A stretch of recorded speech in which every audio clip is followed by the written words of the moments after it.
On va pouvoir commencer. Très bien. Eh bien, bonjour à tous nos voeux, hein, conformément à la tradition, et surtout pour vous, Pierre-Yves Killiger. Merci de nous rejoindre. Alors, on a un séminaire que, personnellement, je trouve passionnant. C'est un défi de recommencer le 6 janvier, mais on a décidé de le faire toutes les semaines et pas tous les 15 jours. Finalement, ça désorganise moins les agendas, et puis en plus, ça le fait de manière plus ramassée. On cherchait à échapper à l'évaporation de fin d'année, mais je crois qu'il y a aussi l'évaporation du début d'année. Enfin, voilà, mais on est content d'accueillir ce soir Pierre-Yves Killiger pour cette relance de notre séminaire et sur un thème qui va porter sur responsabilité politique et responsabilité pénale, la corruption et le gouvernement des juges, qui est un thème, j'allais dire un grand thème en philosophie. Vous avez probablement parlé de Benjamin Constant. Non, alors c'est très bien, moi c'est le nom qui me vient spontanément sur la responsabilité pénale et la responsabilité politique.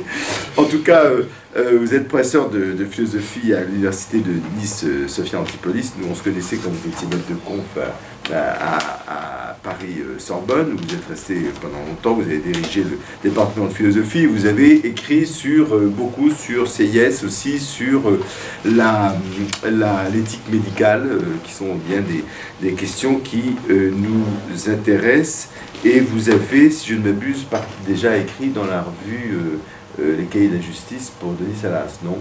Vous n'avez jamais écrit. Je suis obligé de dire une deuxième fois non. Deuxième fois non, ça m'embête beaucoup. Alors écoutez, je suis une anticipation. C'est une anticipation, c'est une invite, exactement. En tout cas, je vous donne la parole.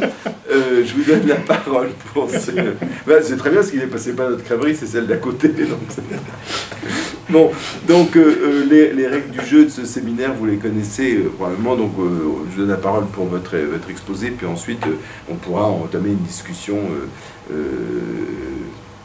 libre sur cette question. En tout cas, merci à vous d'être venu un 6 janvier pour cela. Merci de m'avoir invité un 6 janvier. Je me sens, j'ai l'impression d'inaugurer de l'année, à défaut d'inaugurer le séminaire. C'est un grand honneur. Mon propos, alors même si je ne parle pas de Benjamin Constant, mon propos concerne un point assez précis. C'est peut-être pour cela que je ne parle pas de Benjamin Constant, au sens où j'ai essayé de traiter cette question de la corruption à la lumière vraiment du point spécifique d'intersection entre responsabilité politique et responsabilité pénale.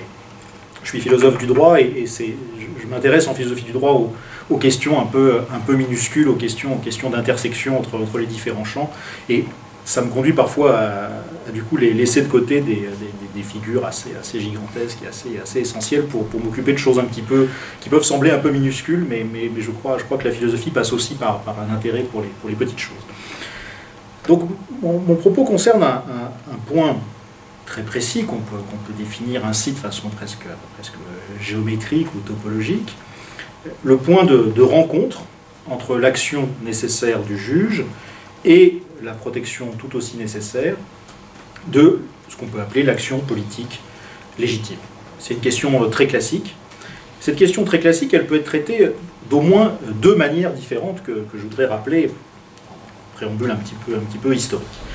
La première manière de répondre à cette question classique, c'est celle qui est adoptée par ce qu'on peut appeler à très gros traits, de façon vraiment grossière, ce qu'on peut appeler les théories de la séparation, ou les théories, qu'il faudrait distinguer, mais je n'entre pas dans ce détail, ou les théories de l'équilibre des pouvoirs.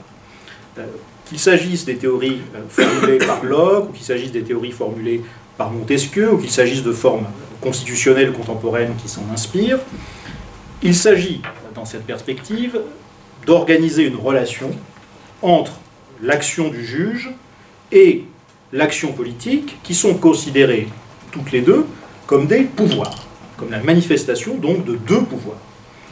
Ces deux pouvoirs doivent être alors combinés de telle manière qu'on les préserve tous les deux, soit par un jeu de contre-pouvoir ou de checks and balances, la faculté d'abuser de son pouvoir borné va être contrebalancée par une faculté d'abuser du pouvoir symétrique. Soit, autre système, par le jeu d'une indépendance organique, qui va pour ainsi dire neutraliser la faculté d'abuser du pouvoir de l'un au détriment de l'autre. Ça, c'est la première manière de répondre à cette difficulté de la rencontre problématique entre l'action du juge et la protection d'une action politique légitime. L'autre manière de traiter le même problème est celui du contrôle de la légalité ou de la régularité, entendu en un sens très large, c'est-à-dire englobant aussi la supralégalité comme la constitutionnalité. Dans cette conception, le juge n'est pas conçu comme titulaire d'un pouvoir dont il serait susceptible d'abuser et dont il faudrait protéger le politique. En effet, dans une telle conception, sa mission est strictement bornée par la vérification et l'interprétation du respect des normes juridiques qui encadrent l'action politique.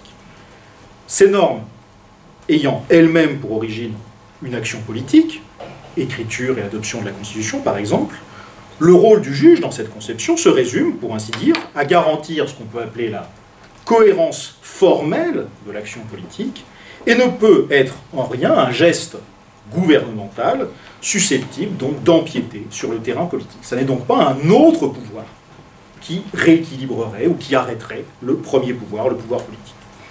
Ce type de dispositif, cette autre lecture, cette autre manière de répondre au problème que je pose, est associée historiquement, c'est pour cela que ce problème m'intéresse, à la figure de Sieyès, qui est un des premiers à défendre le principe d'un tel contrôle en l'an 3, en 1795, problème dont on va trouver la formulation, disons, canonique, dans la célèbre décision de la Cour suprême américaine, Marbury versus Madison, décision du 24 février 1803.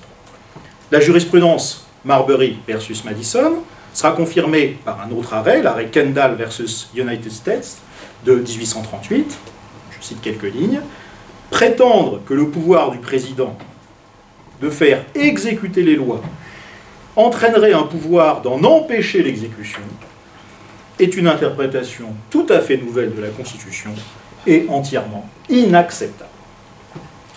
Alors voilà le paysage, voilà les deux types de manières de répondre au problème que je pose, à savoir cette intersection. Mon exposé va essayer de mettre en jeu ces deux conceptions dans deux temps. Dans un premier temps, je vais essayer de montrer que la question spécifique de la corruption est particulièrement sensible et expressive pour ce genre de débat. Autrement dit, c'est grâce à la question de la corruption qu'on peut bien comprendre ce qui se joue dans le type de débat que je viens de formuler. Pourquoi ? Parce qu'il me semble que les phénomènes de corruption permettent de montrer, d'une part, les dangers d'une confusion entre responsabilité politique et responsabilité juridique, et, d'autre part, les risques de ce qu'on appelle un gouvernement des juges. Pourquoi ? Car le délit de corruption ouvre la voie à un pouvoir considérable des magistrats sur l'autorité politique. Autrement dit, ce que je vais essayer d'expliciter dans le premier temps de mon exposé, c'est comment cette question de la corruption est un révélateur de cette problématique philosophique que j'ai présentée en introduction. Et dans un second temps de mon exposé, j'essaierai de montrer pourquoi il faut néanmoins accepter ces dangers et ces risques à la lumière de ce qu'on peut définir comme la signification politique du phénomène de la corruption dans un contexte démocratique. Autrement dit, pour résumer très simplement ce qui sera mon propos, la question de la corruption permet de bien comprendre ce qui se joue dans cette intersection entre les questions de légitimité politique et les questions d'action du juge, et cette compréhension nous permet de voir les dangers objectifs associés à la notion de gouvernement des juges, mais dans un second temps, je vais expliquer qu'il faut néanmoins accepter ce risque, qu'il y a, selon une formule qui se rencontre pour la première fois dans le corpus platonicien, il y a un beau risque à courir dans le fait d'accepter cette pénalisation de la corruption. Premier point de mon exposé sur le gouvernement et sur les juges. Partons de la définition de la corruption qu'on rencontre dans le code pénal français. Il y a deux délits. Celui d'être corrompu, c'est ce qu'on appelle la corruption passive, et celui de corrompre, ce qu'on appelle la corruption active. Je ne m'occuperai que du premier, car le second ne pose pas les mêmes difficultés et n'est pas au cœur de ce qui est mon propos aujourd'hui. Je cite l'article 432-11. Est puni de 10 ans d'emprisonnement et d'1 million de francs d'amende le fait par une personne dépositaire de l'autorité publique, chargée d'une mission de service public ou investie d'un mandat électif public, de solliciter ou d'agréer, sans droit, directement ou indirectement, des offres, des promesses, des dons, des présents ou des avantages quelconques. Premièrement, soit pour accomplir ou s'abstenir d'accomplir un acte de sa fonction, de sa mission ou de son mandat, ou faciliter par sa fonction, sa mission ou son mandat. Deuxièmement, soit pour abuser de son influence réelle ou supposée, en vue de faire obtenir d'une autorité ou d'une administration publique des distinctions, des emplois, des marchés ou toute autre décision favorable.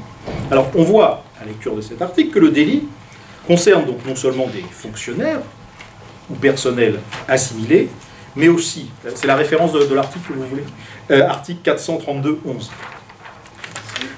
Donc le délit concerne non seulement des fonctionnaires ou personnels assimilés, mais aussi des élus, mandat électif public, dit le texte, pour des actes accomplis dans le cadre de leur fonction. C'est là qu'il y a le cœur du débat, puisque, évidemment, si ça n'était pas dans le cadre de leur fonction, ça n'aurait pas grand intérêt de les corrompre. C'est précisément leur faculté éventuelle d'abuser de leur fonction qui est recherchée par celui qui cherche à les corrompre. Envisager le problème d'une corruption en dehors de l'exercice des fonctions, c'est un problème pas inintéressant conceptuellement, mais qui est un peu vide de substance juridique, puisque évidemment ce qu'on cherche à faire quand on cherche à corrompre un élu, c'est obtenir quelque chose d'intéressant dans le cadre des fonctions qu'il exerce. Cela signifie quoi? Si on suit la lettre du code pénal, cela signifie que la justice peut instruire puis condamner un élu pour des actes accomplis dans l'exercice de ses fonctions. On a besoin de faire une analyse extrêmement fine, subtile de cet article pour en tirer la proposition suivante. La justice peut instruire puis condamner un élu pour des actes accomplis dans l'exercice de ses fonctions. C'est très embêtant parce que cette conclusion renverse incontestablement l'idée répandue, fausse, d'une séparation étanche des pouvoirs. Autant il est évident qu'il faut lutter contre la corruption, autant il ne va pas de soi que le recours à la juridiction pénale soit la voie la plus pertinente. Car on peut tout à fait considérer, à partir de la conclusion que je viens de tirer, que cela nuit objectivement à l'indépendance politique des élus.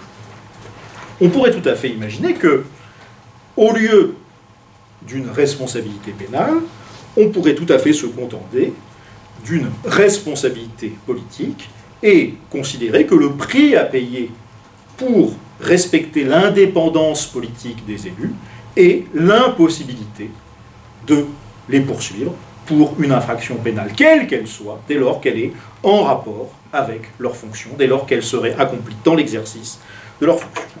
Alors, cette hypothèse, elle n'est pas du tout délirante. On peut imaginer un monde dans lequel les phénomènes de corruption seraient très rapidement dénoncés, quand bien même la justice ne pourrait pas juger les élus concernés.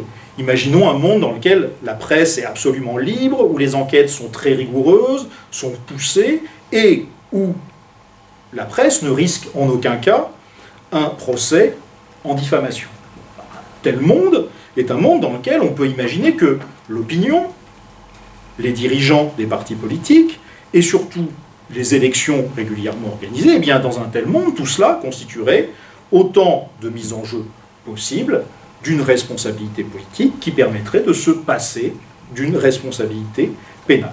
Comment, en imaginant un tel monde qui est supposé ne pas être très éloigné du nôtre, comment justifier dans un tel contexte la responsabilité pénale? Il y a une réponse qui s'impose tout de suite, qui est que rien ne garantit que la corruption, que la dénonciation publique de la corruption, que la preuve au moins journalistique de la corruption aboutissent à la sanction politique, y compris par les électeurs. Il est arrivé régulièrement, il n'y a pas très longtemps encore, que des hommes politiques, condamnés par la justice pour des faits de corruption, soient néanmoins confirmés dans leur mandat électif, immédiatement après, et qu'ils voient ainsi, et cela aussi a été très médiatisé, dans le résultat électoral, une légitimation politique contre les décisions de justice. Alors, cette réaction peut paraître tout à fait stupide, au sens où on ne voit pas en quoi la ligne de la légitimité politique croiserait la ligne de l'illégalisme pénal. Il y aurait là une absurdité manifeste qui exprime l'expérience de pensée d'une extension de cette règle à d'autres crimes et délits comme l'homicide ou le viol. Mais la stupidité de cette réaction se dilue un peu dès lors qu'on pense à la spécificité des infractions discutées, qui sont en rapport avec les fonctions exercées par les élus et rattachent directement celles-ci à une légitimité politique issue de ces mêmes élections, dont on attend ainsi un éventuel blanchissement. Il faut par ailleurs observer que la loi française organise un encadrement très strict de la mise en jeu de la responsabilité pénale des élus, qui nous tient à distance d'un éventuel gouvernement des juges. Dans le cas des membres du gouvernement, qui ne sont pas des élus, mais qui tiennent leur légitimité politique de la majorité parlementaire, ils sont jugés par une cour spéciale, la Cour de justice de la République, qui comprend élus et conseillers de la Cour de cassation. Ils ne sont donc pas à la merci d'une justice omnipotente, même si, comme l'a fort bien montré Olivier Beau dans son livre « Le sang contaminé », il n'est pas évident que ce genre de montage soit, d'un point de vue théorique, très satisfaisant. Dans le cas des parlementaires, ils bénéficient, grâce à l'article 26 de la Constitution, d'une immunité qu'on décompose classiquement en une inviolabilité et une irresponsabilité. Je cite, « Aucun membre du Parlement ne peut faire l'objet, en matière criminelle ou correctionnelle, d'une arrestation ou de toute autre mesure privative ou restrictive de liberté qu'avec l'autorisation du bureau de l'Assemblée dont il fait partie.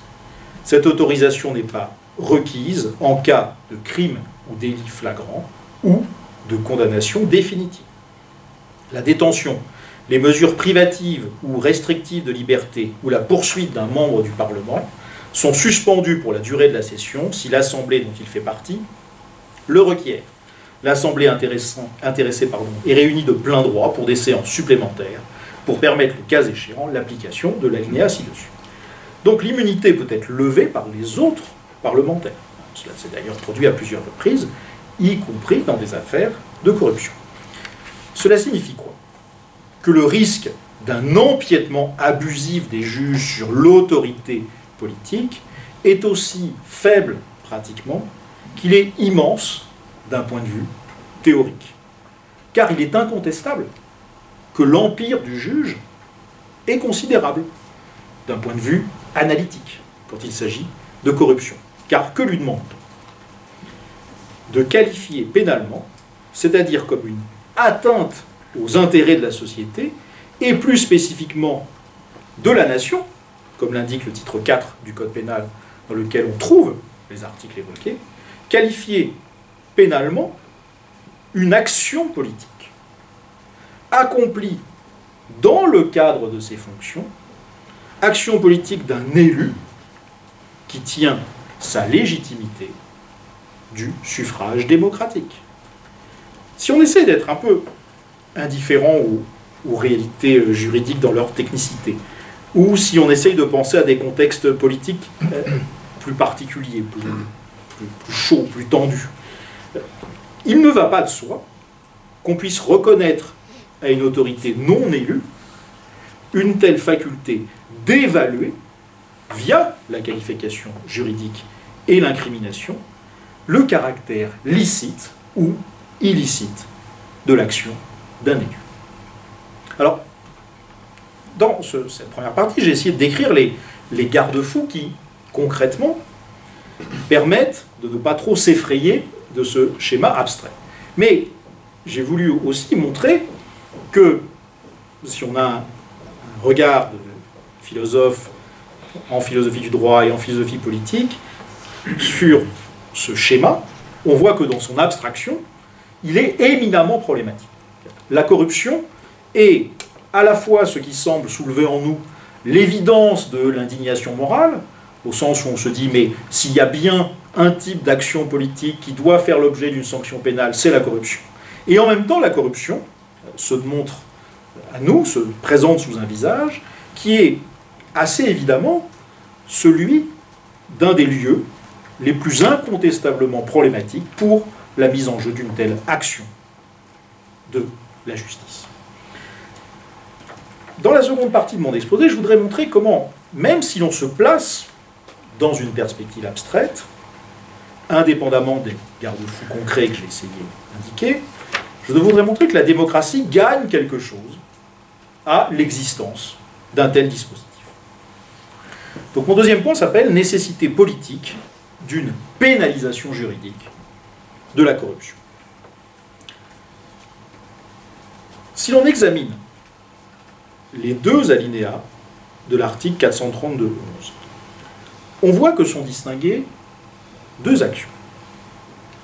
Dans le premier cas, il s'agit pour celui qui corrompt d'initier un acte administratif ou politique en lieu et place de celui qui en est le titulaire, en orientant sa volonté, c'est-à-dire en substituant sa volonté particulière, son intérêt particulier, à la volonté du représentant ou de l'élu, bref, de la personne concernée.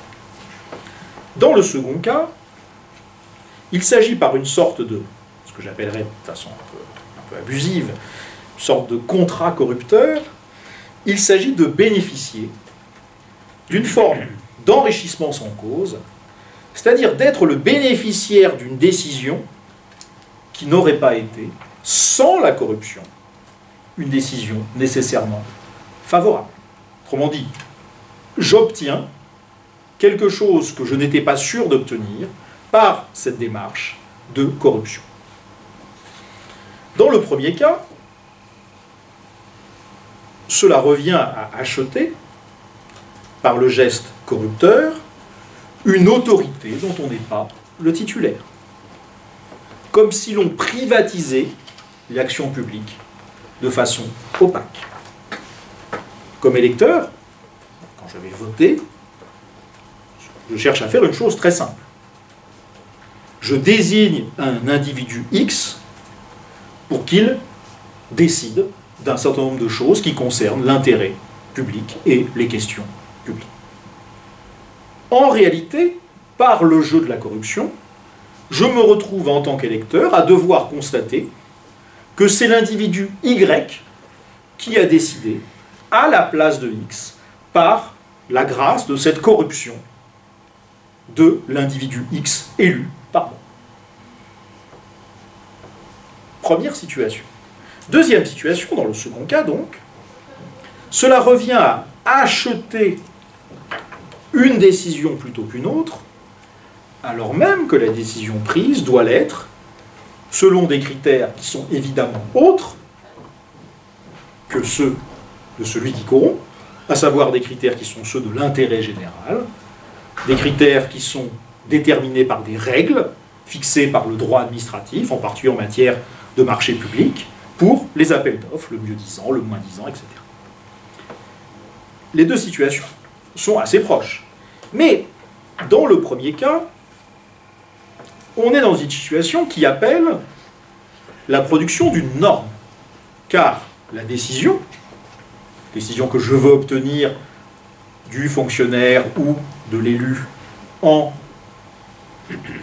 ayant une attitude de corruption à son endroit, sa décision est un acte administratif ou un acte de gouvernement. Donc je me retrouve, par le jeu d'une corruption que j'initie, je me retrouve, alors que je ne suis pas habilité à le faire, je me retrouve comme une espèce de producteur opaque d'une norme juridique. Et, en revanche, dans le second cas, il s'agit simplement d'un arbitrage concret entre plusieurs possibles. Cela revient, pour ainsi dire, à piper les dés, à faire que, alors qu'il y a un processus qui existe, des règles du jeu qui doivent être respectées, eh bien, il n'y a pas constitution d'une autre norme, comme dans le premier cas, mais il y a une orientation de l'application des normes dans un sens qui est celui qui est favorable à celui qui corrompt. Donc en cédant à la corruption passive, celui qui est détenteur d'une autorité publique bouleverse dans le premier cas l'ordre normatif, la série des chaînes d'habilitation, et dans le second cas, il n'applique pas les règles du jeu. Alors, au-delà de cette distinction qui peut sembler peut-être un peu gratuite, mais que je crois importante, au-delà de ces distinctions, un point commun unit ces deux manières d'être corrompu. Ce point commun, on peut le définir ainsi. Ces deux démarches reviennent à briser la confiance. Je crois que ce terme est important. La confiance qui est au fondement de la démocratie représentative. Si un citoyen renonce à exercer directement le pouvoir politique, et je ne suppose pas du tout par là que le peuple comme totalité pourrait véritablement exercer le pouvoir, c'est une autre question très compliquée, mais que je laisse de côté. Si un citoyen renonce à exercer directement le pouvoir politique, et ce qui se passe par le jeu de la représentation, c'est parce qu'il considère, peut-être à tort d'ailleurs, mais il considère que ceux qui sont titulaires de l'autorité publique travaillent pour l'intérêt public. C'est qu'il considère aussi que ceux qui le représentent sont plus à même que lui d'accomplir les missions qu'il renonce lui-même à accomplir directement. Et on voit bien dans les situations de crise politique que la disparition de ces deux visages de la confiance explique largement les situations de crise politique. Au sens où quand on commence à considérer que les représentants globalement sont plutôt moins compétents que nous qui désignons les représentants pour nous représenter, s'amorcent des situations très problématiques d'un point de vue politique, de même que quand on considère qu'il n'y a pas d'effet de représentation réelle et qu'on pourrait se substituer à ceux qui nous représentent. Je laisse ça de côté. Ce qui advient dans la corruption, c'est que l'intérêt privé se substitue à l'intérêt public. Soit que l'intérêt privé devient producteur de normes, évidemment cela peut arriver sans qu'il y ait corruption. Songeons au poids de l'opinion, au poids des médias, songeons à l'effet ponctuel de lobby, songeons tout simplement à la bêtise. C'est, je crois, une phrase très connue de Raymond Aron qui disait que un des principes les plus sous-estimés dans l'explication des phénomènes historiques était la place de la bêtise. La bêtise politique peut tout à fait conduire à ce que ça ne soit pas l'intérêt public qui prime dans les décisions. Bref, ce qui advient dans la corruption, c'est que l'intérêt privé se substitue à l'intérêt public, soit en devenant producteur de normes, soit en détournant les arbitrages objectifs en faveur de cet intérêt privé. Et c'est alors le pacte de la démocratie représentative qui est remis en cause par ce que j'ai appelé le contrat corrupteur. La corruption n'est donc pas une infraction pénale comme les autres, puisqu'elle n'est pas simplement, comme l'est par exemple un atroce crime de sang, une atteinte évidente à la sécurité. Elle est un détournement de pouvoir, non pas au sens technique et administratif du terme, qui est source d'irrégularité, mais au sens d'une déviation profonde de l'esprit, de ce qu'on peut appeler la machine juridique publique, dont, par le jeu de la corruption, les flux, pour ainsi dire, circulent à l'envers ou au mauvais endroit.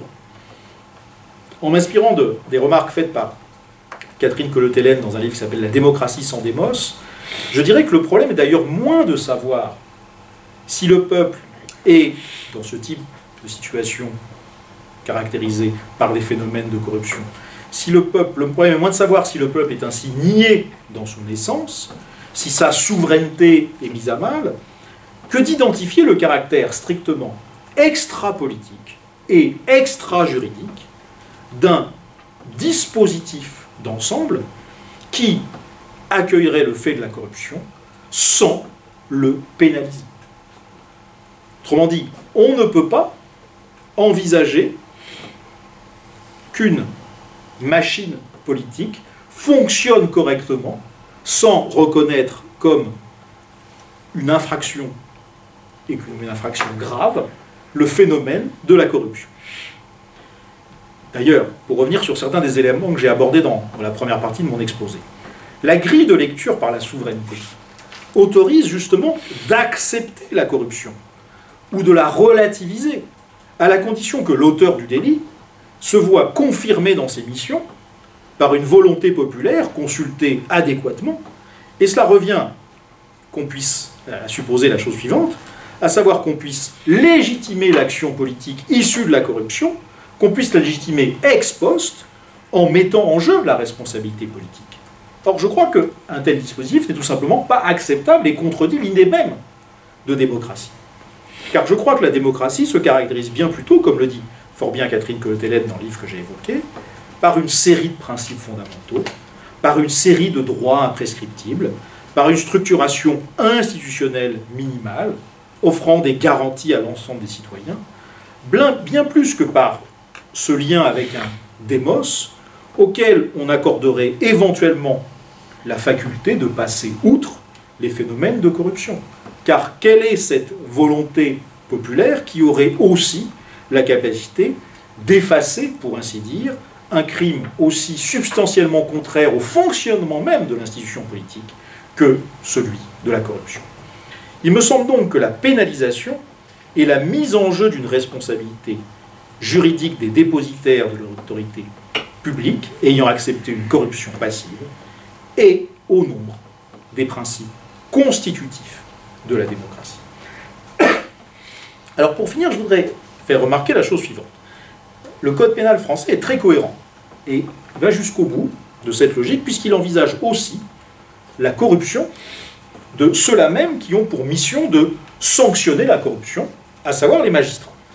C'est l'objet de l'article 434.9 qui dispose « est puni de 10 ans d'emprisonnement et de 150 000 € d'amende le fait par, premièrement, un magistrat, un juré ou toute autre personne siégeant dans une formation juridictionnelle, deuxièmement, un fonctionnaire au greffe d'une juridiction, troisièmement, un expert nommé soit par une juridiction, soit par les parties, quatrièmement, une personne chargée par l'autorité judiciaire ou par une juridiction administrative d'une mission de conciliation ou de médiation, cinquièmement, un arbitre exerçant sa mission sous l'empire du droit national sur l'arbitrage, de solliciter ou d'agréer, sans droit, à tout moment, directement ou indirectement, des offres, des promesses, des dons, des présents ou des avantages quelconques, pour lui-même ou pour autrui, pour accomplir ou avoir accompli, pour s'abstenir ou s'être abstenu d'accomplir un acte de sa fonction ou facilité par sa fonction. Le fait de céder aux sollicitations d'une personne mentionnée au point 1 à 5, ou de lui proposer sans droit, à tout moment, directement ou indirectement, des offres, des promesses, des dons, des présents ou des avantages quelconques, pour elle-même ou pour autrui, pour qu'elle accomplisse ou s'abstienne d'accomplir, ou parce qu'elle a accompli ou s'est abstenue d'accomplir un acte de sa fonction ou facilité par sa fonction, est puni des mêmes peines. Lorsque l'infraction définie au 1er et à 7e alinéa est commise par un magistrat au bénéfice ou au détriment d'une personne faisant l'objet de poursuites criminelles, la peine est portée à 15 ans de réclusion criminelle et à 225 000 € d'amende. Par où l'on voit que les peines sont beaucoup plus lourdes quand il s'agit de la corruption des magistrats. Cela renforce, je crois, la thèse que je défends sur la centralité de la lutte contre la corruption dans la conception juridique contemporaine de la démocratie. La grande hantise de la célèbre formule des satires de Juvénal, sed quis custodiet ipsos custodes, mais qui va donc garder les gardiens, trouve ici à s'accomplir. Si même le juge peut être corrompu, alors la démocratie devient tout simplement impossible. Je vous remercie. Eh bien, merci beaucoup pour cet exposé, effectivement, qui pose bien au-delà de la question de la corruption, qui pose la question des rapports entre la sphère politique et la justice, et donc qui nous intéresse beaucoup à ce titre-là. Et vous avez rappelé, finalement, ce serait pour moi une question, mais je ne veux pas... vous avez rappelé ces deux voies possibles pour traiter la question des juges.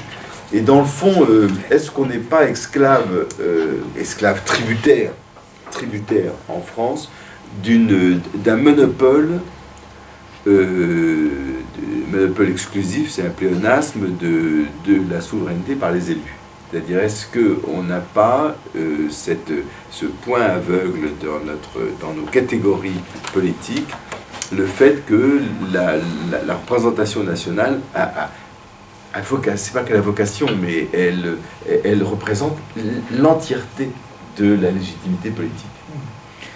Je suis complètement d'accord avec cette remarque, mais je pense que c'est précisément quelque chose qu'il faudrait interroger du point de vue de l'histoire des idées politiques, au sens où il y a cette espèce de victoire, semble-t-il, incontestable d'une souveraineté entre les mains des élus souveraineté, bon, c'est la grande théorie de Karen Malberg, qu'il essaye de plaquer sur Sieyès, alors que jamais Sieyès n'a expliqué ça, ni de près ni de loin. La grande théorie de Karen Malberg, c'est la distinction donc, entre souveraineté nationale et souveraineté populaire, avec cette souveraineté qui trouve à s'incarner, souveraineté nationale qui trouve à s'incarner dans les représentants du peuple. Si on remonte, c'est intéressant du point de vue de l'histoire des idées politiques, parce que si on remonte à celui qui est supposé donc avoir inspiré Karen Malberg, selon Karen Malberg lui-même, à savoir Sieyès, on trouve deux choses intéressantes. Premièrement, que jamais à aucun moment Sieyès ne cherche à distinguer souveraineté nationale et souveraineté populaire. Il emploie les deux termes de façon complètement indifférente. Et deuxièmement, il emploie très très peu le terme de souveraineté. Il en parle essentiellement pour en dire du mal. En revanche, il emploie beaucoup la notion de représentation et la notion de gouvernement représentatif. Et Sieyès avance l'idée que les représentants sont évidemment les élus du peuple, mais aussi les juges, mais aussi l'ensemble des fonctionnaires.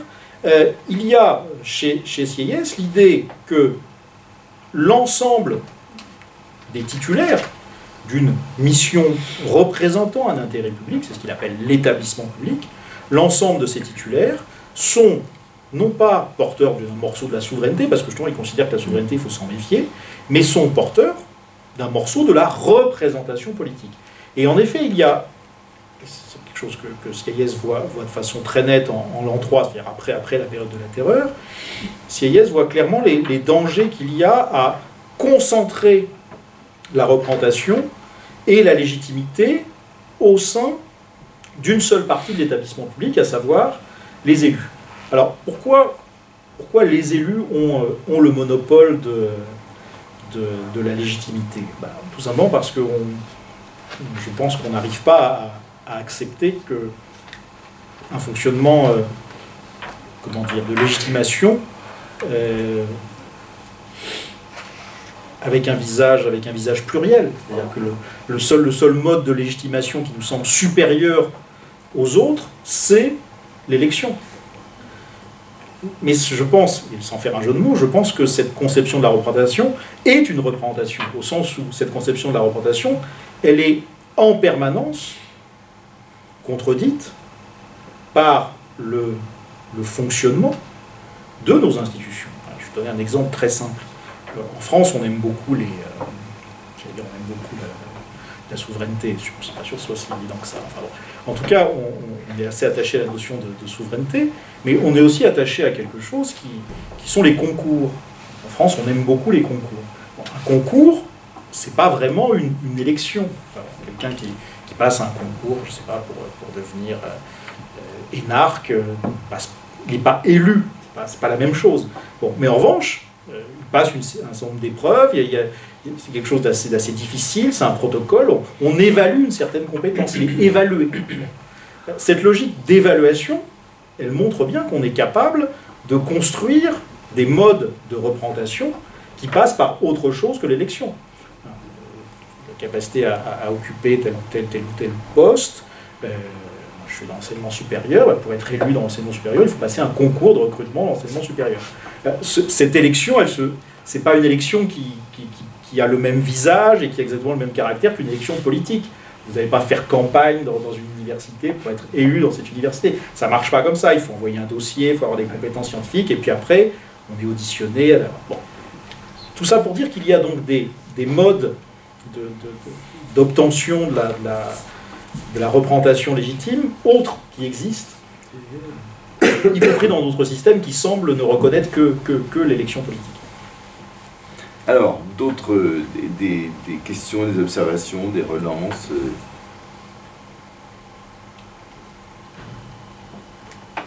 Oui, je voudrais vous poser Deux questions. D'abord, dans le dispositif français, il y a quand même une place un peu décentrée qui est celle du président de la République, qui a un régime d'irresponsabilité juridique différent, qui est d'ailleurs probablement une conséquence de l'élection au suffrage universel. Puisque, pour partie, le général de Gaulle, quand il fait sa conférence de 1964 sur le président de la République, c'est après l'élection. Ça, c'est une première question que je pose.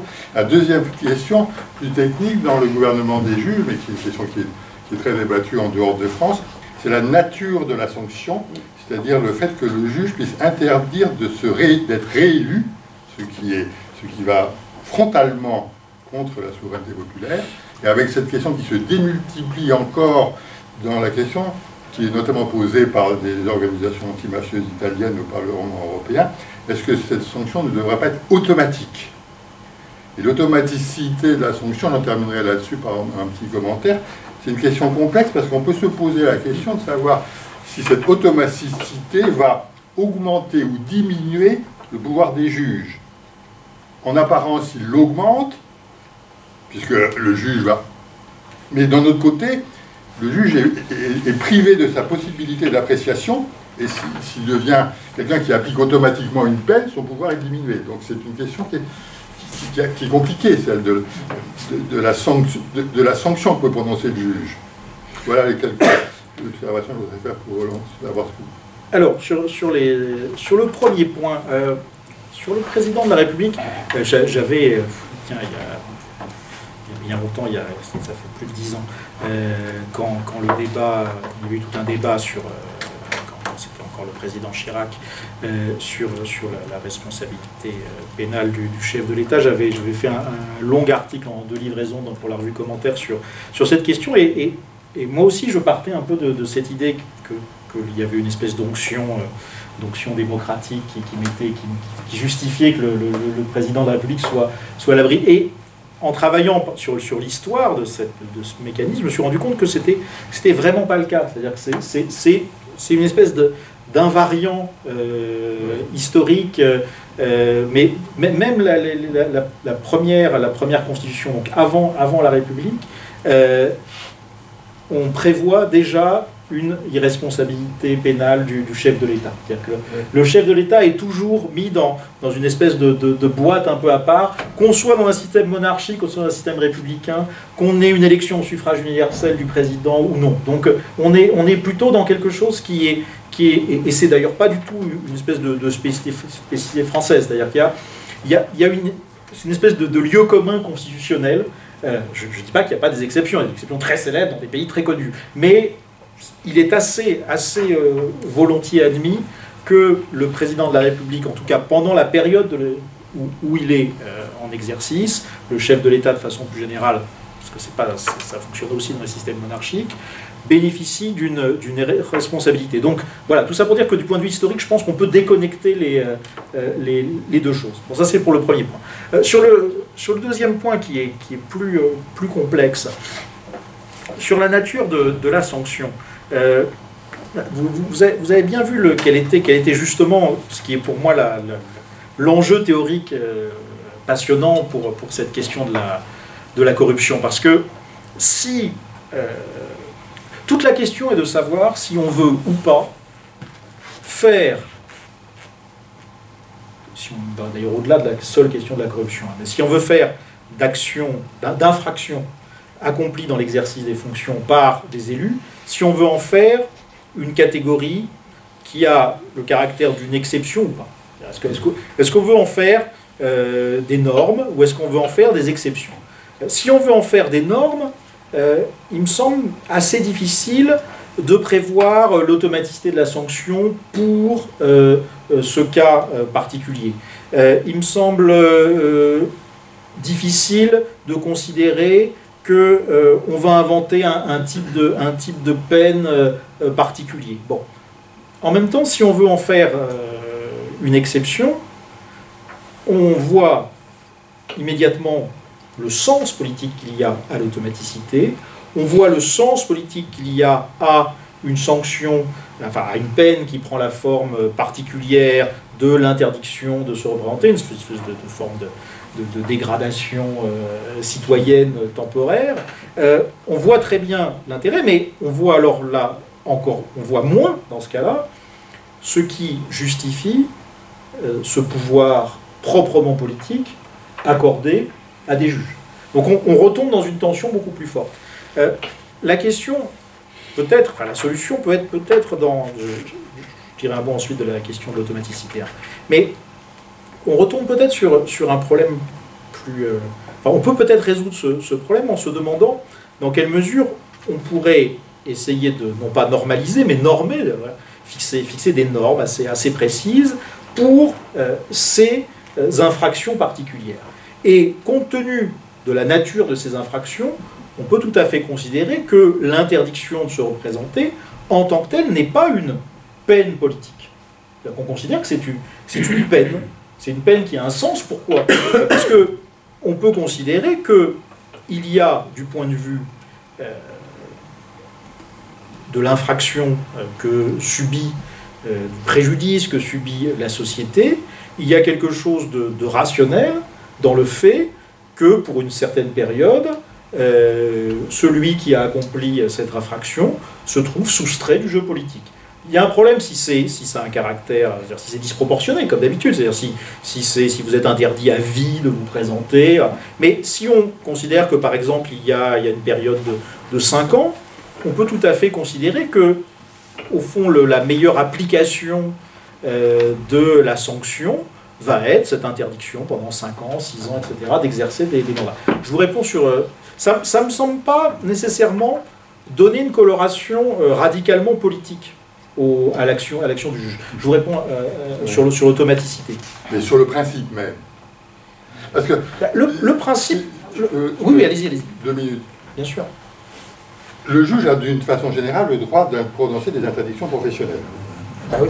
Donc ça veut dire qu'on va considérer l'homme politique comme un professionnel, comme un autre, à qui on va interdire, on va oublier un peu sa fonction d'élu, et on va dire, il y a une classe politique, il y a des professionnels de la politique, et vous pouvez être interdit de gérer une entreprise, vous pouvez être interdit le juge pénal peut... Alors on va considérer... C'est ça qu'il y a derrière. Ouais. Et donc, c'est quand même assez... Mais moi, ça ne me gêne pas. Conception. Mais moi, ça ne me gêne pas, justement. C'est-à-dire que... C'est peut-être réaliste, mais d'un autre côté, on efface le côté élu pour mettre le côté professionnel de la politique. Mais je crois que ça nous effraie, mais au nom précisément de l'espèce d'un pan... Je ne sais pas si ça effraie tout le monde. Moi, ça ne m'effraie pas du tout. Les hommes politiques râlent, mais... Moi, ça ne m'effraie pas du tout. Ça ne m'effraie pas, pourquoi? Pourquoi ça ne m'effraie pas? Parce qu'il me semble que c'est une position qui, au total, a beaucoup plus de cohérence que le système dans lequel on pourrait se retrouver, où on finirait par considérer qu'il est possible, si vous avez été condamné pénalement, mais qu'ensuite, par la voie du suffrage, vous avez été réélu, vous avez été, pour ainsi dire, blanchi. Bon. Je trouve que là, il y a quelque chose de fondamentalement incohérent. Il y a une position cohérente qui consiste à dire, c'est au fond, si on radicalise la position défendue par Olivier Beau, qui consiste à dire, il y a un espace de la responsabilité politique dans lequel il ne faut pas qu'on injecte de questions pénales. Cette position, moi, je la trouve tout à fait cohérente. Bon, je la prouve pas du tout, mais je la trouve cohérente. Il y a une autre position que je trouve complètement cohérente qui correspond à une espèce de fonctionnalisation de l'élu. L'élu, il a un statut de quasi-fonctionnaire si on part du principe que le mode de recrutement qui est le sien n'est pas le même mode de recrutement que celui qui va diriger telle ou telle administration, etc., en tant que haut fonctionnaire.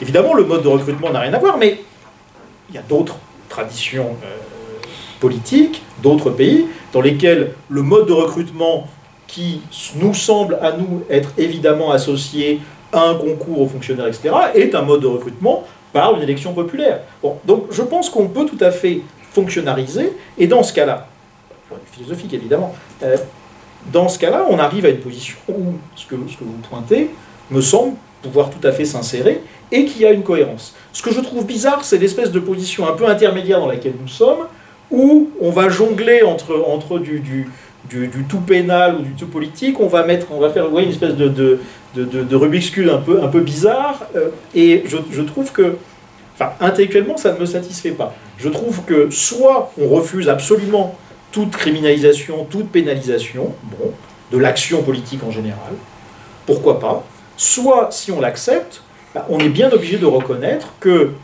on peut, de même qu'on va considérer que telle personne ne peut plus exercer la fonction de médecin ou de boucher-charcutier, eh bien telle personne ne peut plus exercer pendant une certaine période la profession de représentant du peuple, parce que... Je ne vous ai pas répondu sur l'automaticité. L'automaticité, c'est une question qui déborde un peu le cadre, là, pour le coup, de la corruption, parce qu'on peut dire de façon générale que... c'est un classique de philosophie du droit.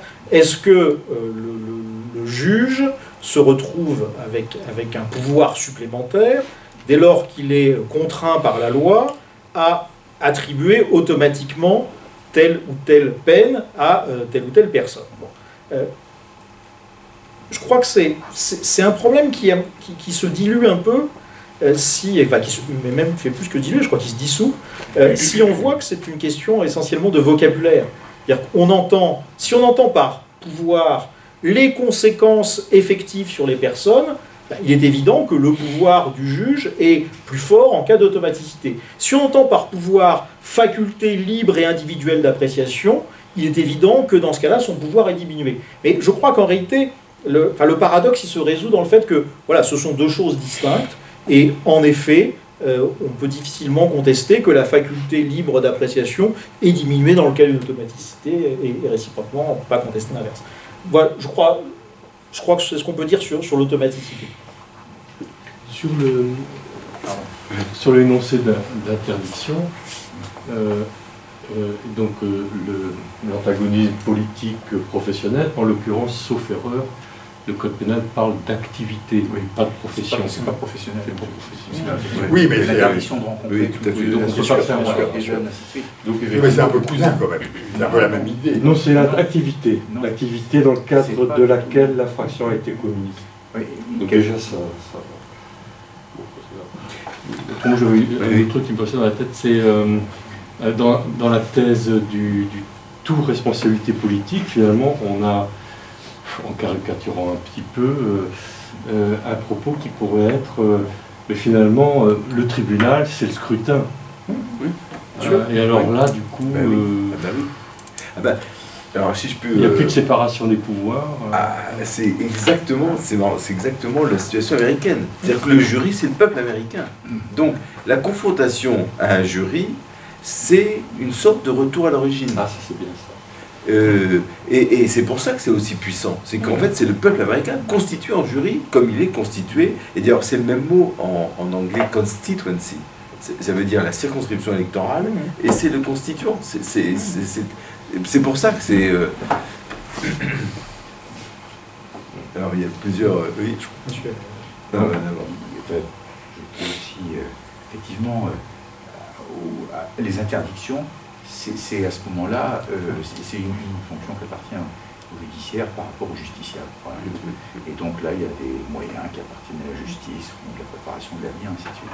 Mais ce qui est peut-être problématique, c'est que, alors si c'était quelque chose d'automatique, ça serait peut-être différent, c'est que manifestement, finalement, le politique reprend complètement ses droits.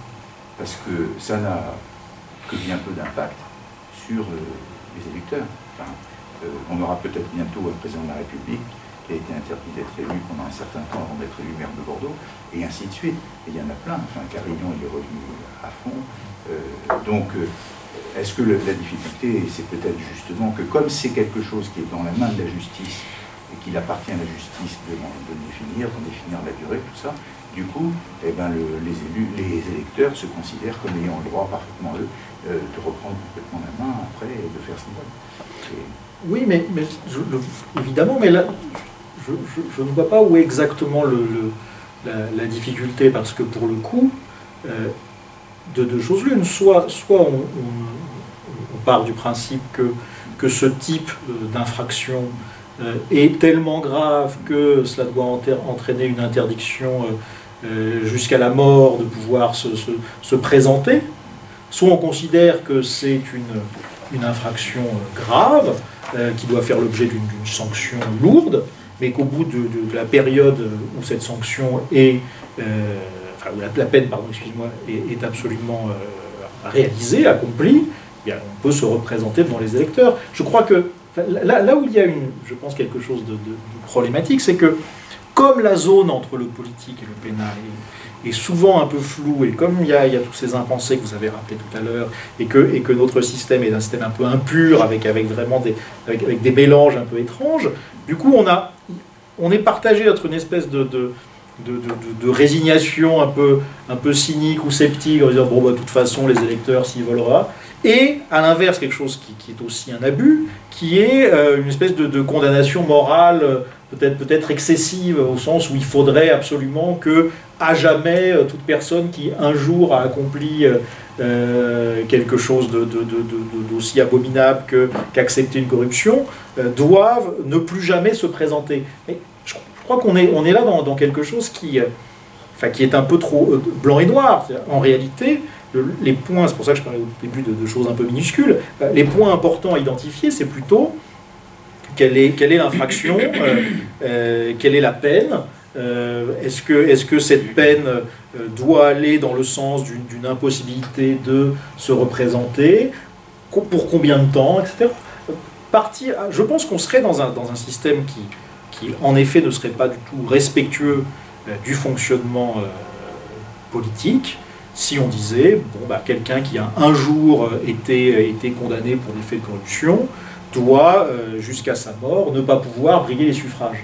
Ça serait en effet, là, ça serait vraiment se substituer à une opinion politique qui peut aussi avoir envie Et voilà, pour moi, la situation saine, c'est celle où, comme toujours en droit, où on est en mesure de dire à l'avance que, sur le droit pénal, on est en mesure de dire à l'avance que tel ou tel type de comportement va faire l'objet de tel ou tel type de peine. Et si on dit que ça se traduit par 10 ans d'inéligibilité, bah c'est 10 ans d'inéligibilité. Et à partir de 10 ans et un jour, si on trouve des gens pour vous élire, et ben vous êtes élu. Enfin, je pense qu'on ne peut pas aller non plus dans une espèce de vertu excessive. C'est pas le gouvernement des juges. Non, complètement d'accord. Mais il y a des campagnes, il y a des députés européens italiens qui, au nom de la lutte anti-mafia, disent que la puissance politique de la mafia est telle que la seule manière c'est d'aller jusque-là. Hein. Alors ils sont sans doute minoritaires, ils ne décrocheront pas le truc, mais ils le demandent, des députés. Hein, des députés. Alors moi, ce que je regarde, c'est le côté pipé, l'idée de la souveraineté nationale.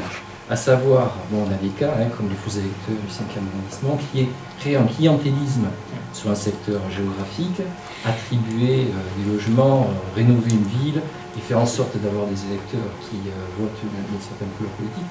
Donc tout ça, on peut arriver à impliquer l'idée de la souveraineté nationale. L'autre élément, puisqu'on a cité le maire du port de la Lune, c'est le fait qu'il était trésorier d'un parti politique.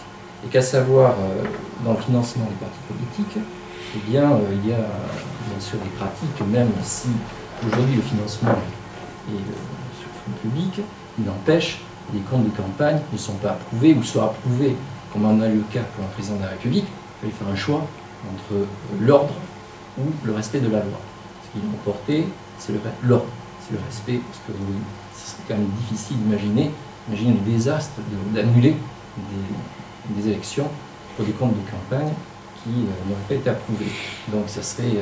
Bon, on a eu des cas comme ça, mais dans le financement, parce que là, on regroupe tout, le financement des partis politiques, on sait qu'il y a de l'argent en espèces qui circule, on n'arrive pas à déterminer l'origine de ces fonds sur le financement public, donc il y a autre chose, on sait qu'il y a un marketing politique, et ce marketing politique est très gourmand en fonds financiers. Le côté aussi marché public, puisque les marchés publics, donc bon, on ne touche pas à la corruption, à l'infraction même de corruption, mais on utilise des infractions pénales connexes, donc on n'attaque pas de front, parce que quand même c'est une infraction difficile à démontrer. Voilà. Et l'autre élément, donc on parle de gouvernement des juges, mais comment peut-on parler de gouvernement des juges avec sans indépendance du parquet? Parce que là on en revient à la saisine. Comment un juge d'instruction est saisi, et quand il est saisi, parce que bien souvent, cela se passe uniquement au niveau du parquet. Donc on est en enquête préliminaire, il n'y a pas de commission rogatoire. Donc pour ma part, vous voyez que j'ai un ensemble de questionnements sur cet aspect de gouvernement des juges. Ça me paraît aberrant pour ma part. Oui, non, mais je crois, enfin, je ne sais pas si peut-être je n'ai pas été assez clair dans mon exposé, mais je n'avais pas l'impression d'avoir défendu la conception, enfin la formule gouvernement des juges. J'ai essayé de montrer que si on voulait poser le problème en termes de gouvernement des juges, le point de la corruption permettait assez facilement de le faire.